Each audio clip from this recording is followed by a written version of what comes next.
Sumainyo ang Panginoon. At sumaiyo rin. Ang mabuting balita ng Panginoon ayon kay San Lucas. Papuri sa iyo, Panginoon. Noong panahong iyon, nilibot ni Jesus ang mga bayan at nayon.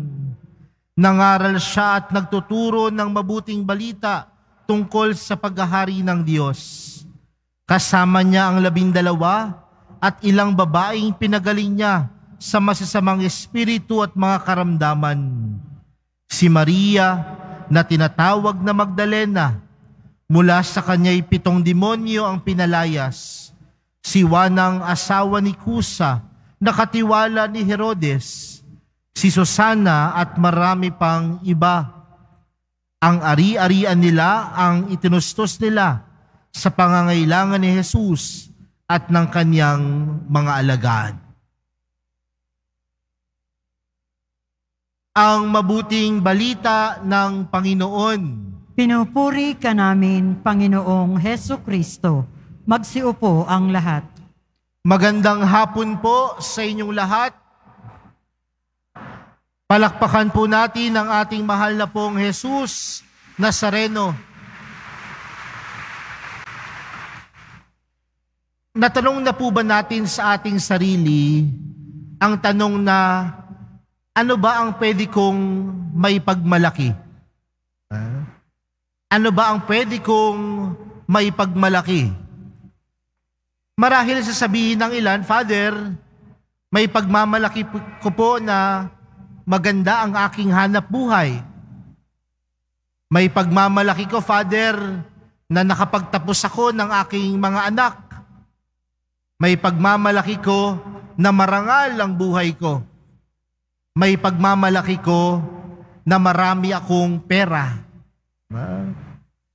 Pero minsan, yung mga bagay na ipagmamalaki natin, yan din ho yung mga bagay na masasabi nating tunay na naging matagumpay sa buhay natin.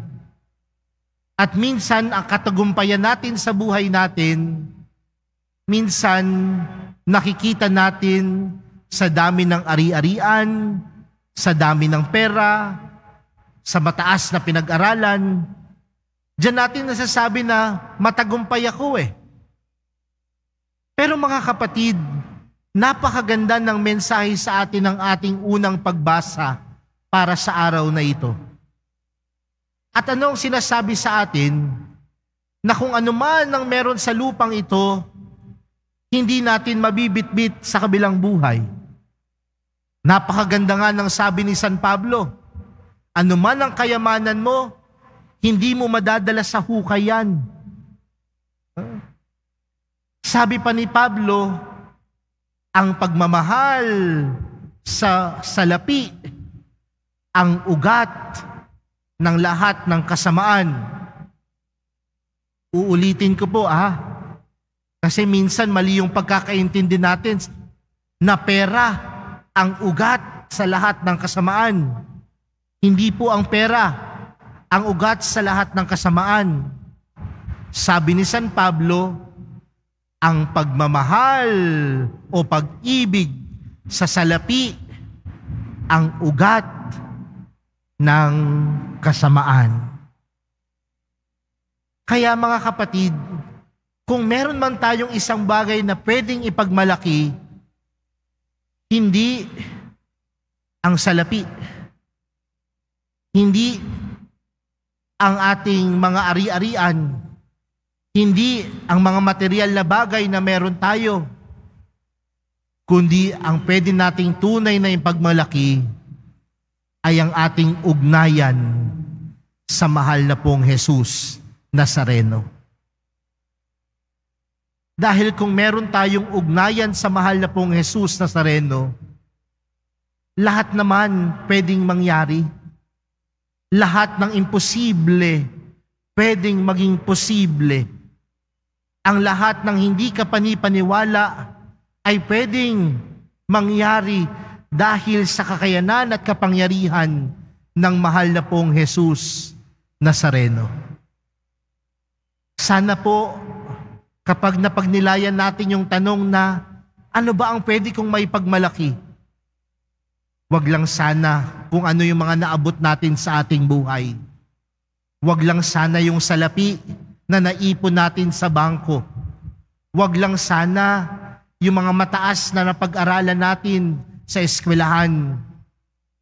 Kundi masasabi natin, tunay kong may pagmamalaki na ako ay deboto ng mahal na pong Jesus Nazareno dahil malalim ang ugnayan ko sa Kanya.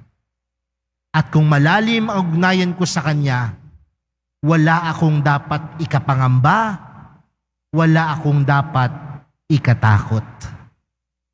Mga kapatid, sa ating ibanghelyong napakinggan, si Jesus ginagampanan yung kanyang misyon. At ano yung misyon ni Jesus? Nagpapahayag ng salita ng Diyos. Pero tandaan natin, sabi sa ating ebanghelyo, hindi lang mag-isa si Jesus. Sino ang kasama ni Jesus? Ang kanyang 12 apostoles. Pero hindi lang yung kanyang 12 apostoles. Yung mga pinagaling ni Jesus na mga babae. Si Maria Magdalena, no? Si Juan ang asawa ni Kusa, nakatiwala ni Herodes. Si Susana at marami pang iba. Ano yung ginagawa ng mga babaeng ito kasama si Jesus? Sabi sa ating ebanghelyo, sila yung mga nagtutustos.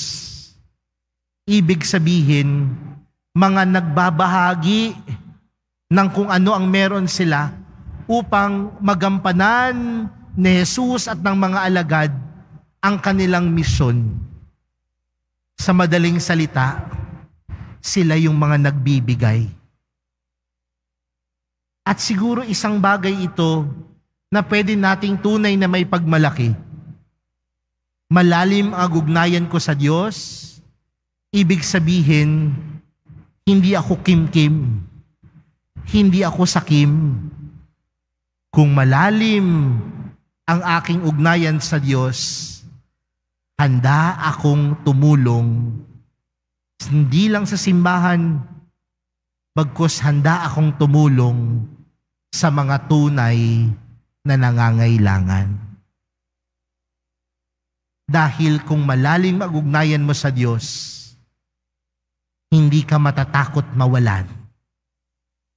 Bagkus sa iyong pagbibigay, tunay kang nagkakaroon. At ano yung meron ka? Mas lumalalim ang ugnayan sa Diyos. Minsan po may nagtanong sa akin, sabi niya, Father, magkano ba talaga dapat ang ibinibigay sa simbahan? Sabi ko, wala namang presyo eh. Pero sabi ko, ganito kasi ang prinsipyo ko dyan. Kung ang kaya mong ibigay ay 100, huwag kang magbibigay ng 10 piso. Kasi injustice yun sa Diyos. Pero kung ang kaya mong ibigay ay 1,000, huwag kang magbibigay ng 2,000. Kasi injustice naman yun sa family mo. Sa madaling salita, hindi naman talaga nagkukwenta ang Diyos. Bagkus ang tinitingnan ng Diyos ay yung kahandaang magbahagi. Yung kahandaang magbigay. Baka nga nagbibigay ka ng sobrang laki sa mga nangangailangan, pero bigat na bigat naman ang puso mo. Hindi pagbibigay ang tawag doon. Kasi ang tunay na pagbibigay, bukal sa puso. Bukal sa sarili. Kaya mga kapatid, kung meron man tayong pwedeng maipagmalaki, hindi kung ano ang meron ka. Ang pwede nating tunay na ipagmalaki ay kung paanong lumalim at patuloy na lumalalim ang ating ugnayan sa mahal na pong Jesus Nazareno. Dahil tandaan natin, lahat ng meron tayo ay hindi lamang dahil sa kagalingan natin, kundi ang lahat ng meron tayo ay laging nagmumula sa awa ng mahal na pong Jesus Nazareno. Kaya sa araw na ito, sa pagpapatuloy ng ating banal na misa, tingnan natin, ano bang meron ako? Ano ba ang tunay na pwede kong maipagmalaki? Ang aking maipagmamalaki, ako ay deboto ng mahal na pong Jesus Nazareno. At kung ako ay deboto, malalim ang aking ugnayan sa Kanya.